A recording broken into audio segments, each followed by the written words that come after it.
Oh my god, oh my god, oh my god, what a view. What a view, what a view guys, what a view. এখানে leopard crossing, এই জায়গাটা leopard crossing signature sign দেওয়া আছে। বাপরে বাপ, leopard আছে এখানে। স্পিডের মধ্যে কন্ট্রোল করবে। এই দেখো কত স্পিডে বাইক চালাচ্ছে, হেলমেট পর্যন্ত পরে নেই। আর ননসেন্স ড্রাইভার ভাই। আরে ভাই সাব, এ ভাই তো ভাই নিজের রাইডারও হেলমেট পরে নেই। টোটো নিয়ে চলছে পাহাড়ে। টোটো কোথায় যায় না, টোটো হচ্ছে সর্বত্র বিরাজমান টোটো।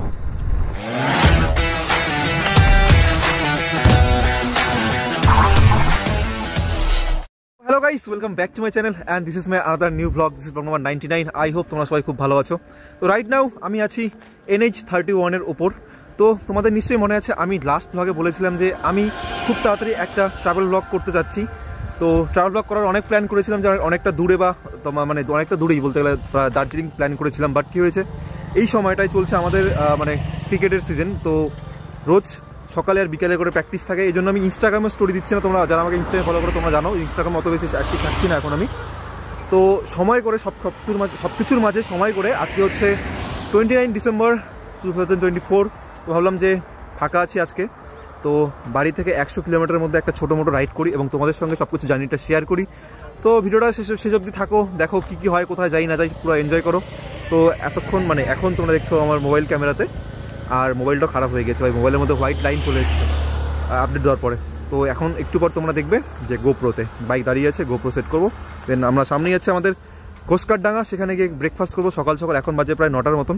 তো ঘোষকারডাঙ্গাতে গিয়ে আমরা ব্রেকফাস্ট করবো, দেন জার্নিটা কন্টিনিউ করি। তোমরা দেখতে থাকো, এনজয় করো, ভিডিওটা শেষ অবধি দেখো, চলো। তো বন্ধুরা, আমি ফালাকাটায় এসে ব্রেকফাস্ট করলাম, যেটা আমাদের করার কথা ছিল ঘোষকারডাঙ্গাতে। আর ঘোষকারডাঙ্গাতে সেরকম কোনো দোকান পাইনি, তো ফালাকাটাতে এসে ফালাকাটা বাস স্ট্যান্ডের পাশে একটা দোকানে দুটো পুরি সবজি খেয়ে নিলাম। তো এখন আছি ফালাকাটা চৌপতি, তোমরা দেখতে পাচ্ছ সামনে। এখান থেকে আমি যাব হচ্ছে মানে আমরা যাব হচ্ছে তোমাদেরকে নিয়ে যাব হচ্ছে বীরপাড়ার দিকে। তো এখানে সিগন্যাল পড়েছে, সিগন্যাল এই কতক্ষণে খোলে।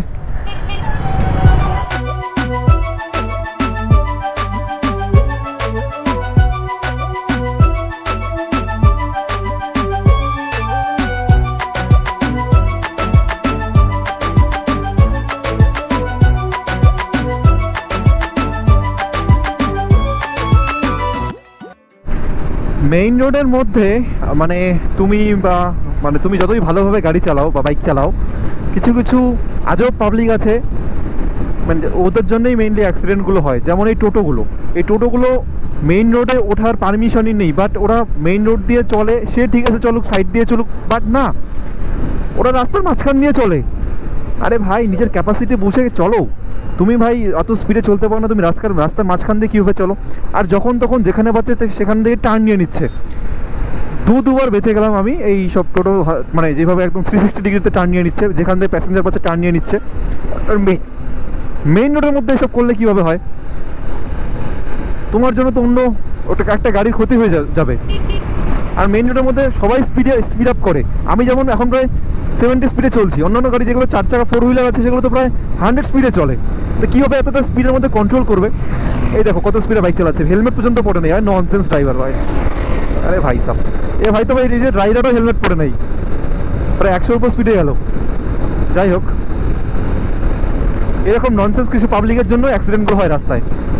চলো শান্তভাবে চলো, তুমি চলো, তোমার আশেপাশে যে আছে তাদেরকেও শান্তভাবে চলতে দাও। না, সেটা না, ড্র্যাগ রেস করতে হবে রাস্তার মাঝখানে, ফাঁকা রাস্তা, কি আর বলা যাবে। আমরা এখন আছি NH17-এ, মানে NH17।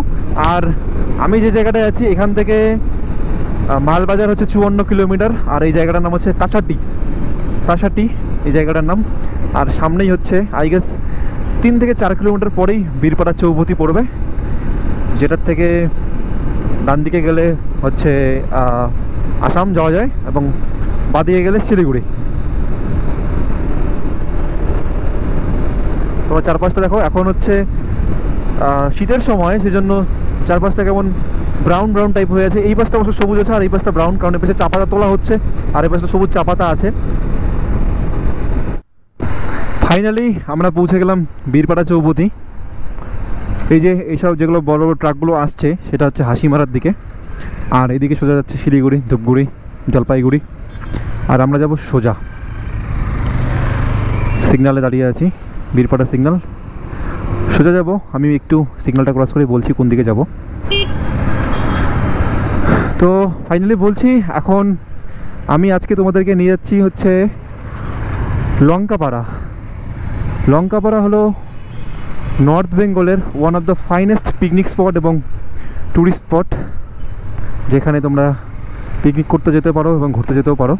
সেটা হচ্ছে কোচবিহার থেকে ডিস্টেন্স 88 কিলোমিটারের মতন, আর বীরপাড়া চৌপতি থেকে 18 কিলোমিটার।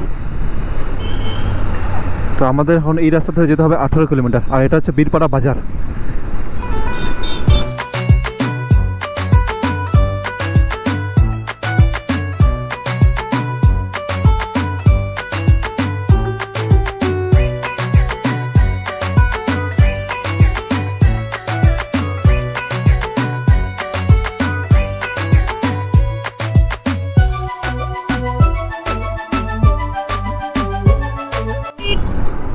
তো বন্ধুরা, ফাইনালি আমরা পৌঁছে গেলাম লঙ্কাপাড়া বাজারে।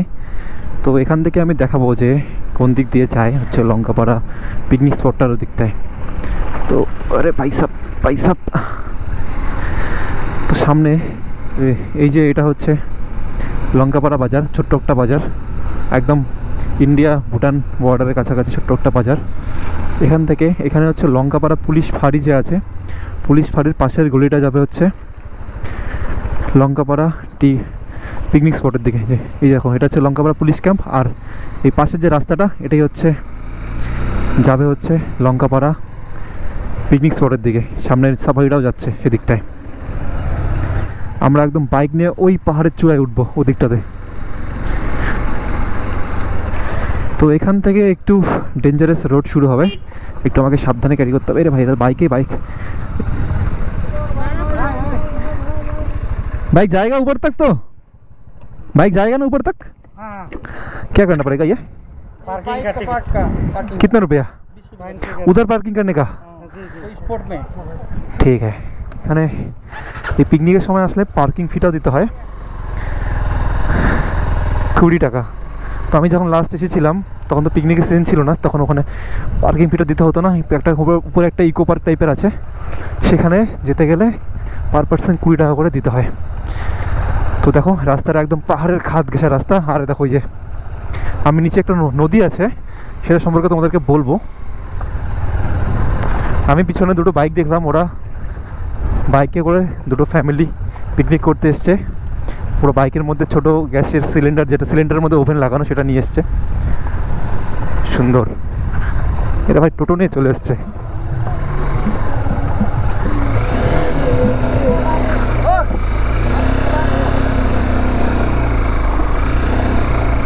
ও টোটো নিয়ে চলছে পাহাড়ে। টোটো কোথায় যায় না, টোটো হচ্ছে সর্বত্র বিরাজমান। টোটো হচ্ছে এমন একটা গাড়ি, সেটা হচ্ছে নৌকোতে উঠতে পারে, এই পাহাড়েও আসতে পারে, সবখানে যেতে পারে। এ ভাই ডেঞ্জারাস রাস্তা। এটা হচ্ছে চা বাগানের মাঝখানে একদম পাথুরের রাস্তা।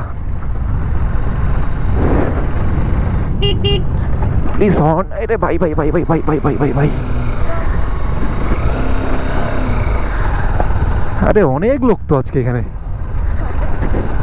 আচ্ছা, তার মধ্যে সানডে আবার প্রায়। আরে ভাই অনেক লোক পিকনিক করছে। কমসে কম 100টার কাছাকাছি গাড়ি আছে। পড়লাম এখনই পড়তাম। ঢালুতে নেমে গিয়েছি, বাপরে বাপ।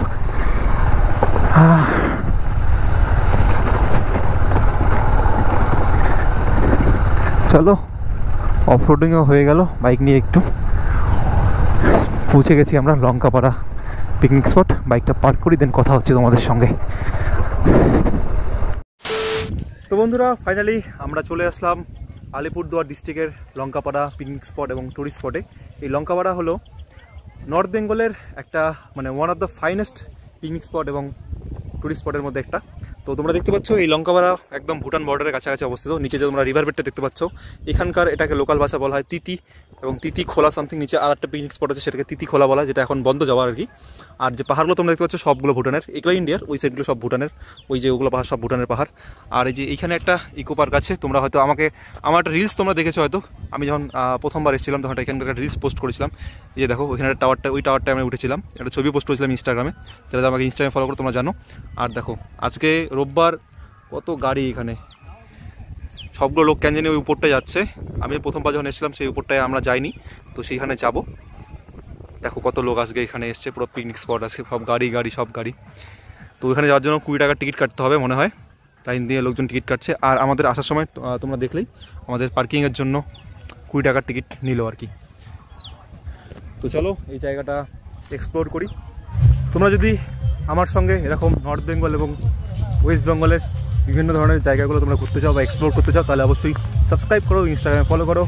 এখন যেভাবে আমি এক্সপ্লোর করছি তোমাদেরকে দেখাচ্ছি আমার লেন্সের মাধ্যমে, তোমরা বাকি জায়গাগুলো দেখতে পারবে। আরও আগামী দিনে অনেক ভালো ভালো জায়গা আসবে। তো এখন আমরা এই লঙ্কাপাড়া পিকনিক স্পটটাই এক্সপ্লোর করি তোমাদের সঙ্গে।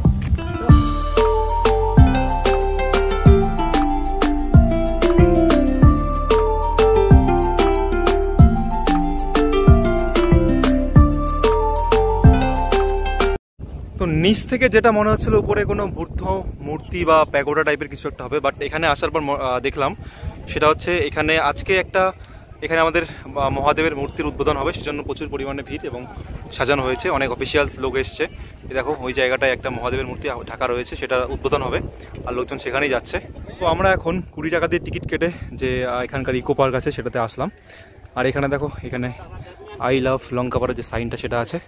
আর এখানে একটা ফাংশন টাইপের কিছুটা আছে, সেখানে স্টেজ বানানো হয়েছে। আর ওদিকে দূরে টাওয়ারটা আছে, ভিউ পয়েন্ট, সেখানেও তোমাদেরকে নিয়ে যাবো, দেখাবো ওখান থেকে পুরো ভিউটা। তো আমরা এখন এই লঙ্কাপাড়া ইকো পার্কের চা বাগানের মাঝে বসে আছি। আর দেখো নিচের সিনটা তোমরা দেখো, নিচে প্রথম চা বাগান, সারি সারি চা বাগান, আর ওই রাস্তা দিয়ে আমরা উঠে আসলাম। আর ঠিক এই জায়গাটাতেই হচ্ছে ভিউ পয়েন্টটা। এখানে অনেক লোকজন আছে, তো আমরা যাওয়ার চেষ্টা করবো দিকটায়। এখান থেকে পুরো জায়গাটা দেখা যায়, সুন্দর সুন্দর ছবি তোলা যায় এই জায়গাটাতে।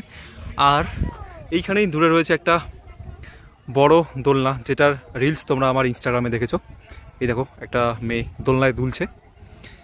তো এখন যাচ্ছি উপরে যে টাওয়ারটা আছে, ভিউইং টাওয়ার, সেটার দিকে। আর এখান থেকে ভিউটা একটু অসম লাগবে, আর উপর অনেকজন লোক আছে। দেখি দাদা একটু সাইড, পুরো ওই জায়গাটা অনেক লোক, তোমাদেরকে আমি এখান থেকে দেখিয়ে দিই। এই দেখো জায়গাটা কত সুন্দর লাগে, যদি সূর্যটা উল্টার দিকে আসছে এই জন্য অতটা স্পষ্ট দেখা যাচ্ছে না।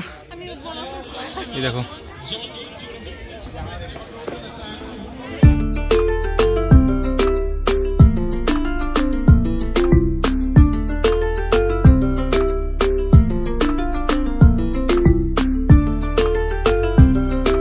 এখানে ওই মহাদেবের মূর্তি উদ্বোধনের অনুষ্ঠানটা শুরু হয়েছে। তো এখন এই সবার মাঝে কেক বেটে দেবে, অ্যানিভার্সারি, হ্যাপি অ্যানিভার্সারি লিখে রেখেছে পিছনে, কেন জানি না। যাই হোক, উপরে যে মহাদেবের মূর্তিটা আছে, এই এখানে যে মহাদেবের মূর্তিটা আছে সেটা উদ্বোধন হয়ে গেছে। এতক্ষণ ঢাকা ছিল ওটা। লোকাল এমএলএ ওরা এসছে এখানে আজকে, অনেক লোক, এই জন্য দেখতে পাচ্ছ তোমরা। তো বন্ধুরা, আমাদের এই লঙ্কাপাড়া পিকনিক স্পট এবং যে ইকো পার্ক আছে সেটা ঘোরা কমপ্লিট হলো। তো জানি না কীরকমভাবে তোমাদের দেখাতে পারলাম। তো গরম লাগছিল প্রচুর পরিমাণে লোকজন আজকে এখানে, কারণ একটা অনুষ্ঠান আছে। আর আজকে রোববার, বছরের শেষ রোববার এটা, আর দুদিন পরেই নিউ ইয়ার। তো এখনই সবাইকে জানাচ্ছি নতুন বছরের আন্তরিক শুভেচ্ছা এবং ভালোবাসা, যাতে নতুন বছর তোমাদের খুব ভালো কাটে এবং তোমরা আমাকে এভাবেই সাপোর্ট করতে থাকো, যাতে আমারও নতুন বছর খুব ভালো কাটে। তো আজকের ব্লগটা আমি এখানেই শেষ করছি। এখন আমরা এখান থেকে বীরপাড়া যাবো, দেন আমাদের দুপুরে লাঞ্চ করবো, দেন বাড়ির দিকে চলে যাবো। বাড়ি যেতে মোটামুটি 2.5-3 ঘন্টা সময় তো লাগবে, সন্ধ্যা লেগে যাবে। তো এই দেখো গাড়িগুলো উঠছে কীভাবে, আর দাঁড়িয়ে আছি কোথায়, একদম ধুলো ভরা রাস্তায়, চা বাগান, এইদিকে পাহাড়। আর এখানে কিছু স্টল আছে, বাট সেখানে তেমন খাবার কিছু পাওয়া যাচ্ছে না, আর পেলেও প্রচুর পরিমাণে দাম এখানে। তোমরা জানি পাহাড়ের মধ্যে কীরকম দাম হয়, একটু মানে উপর থেকে মানে নিচ থেকে উপরে নিয়ে আসতে যেটা খরচ, ক্যারিং চার্জ, সেটা ওরা এখান থেকে তুলে নেয়। তো দেখা হচ্ছে আরেকটা ভিডিওতে খুব তাড়াতাড়ি। This is Rupam Roy signing off, tata, bye bye, ভালো থেকো, সুস্থ থাকো, সবল থাকো।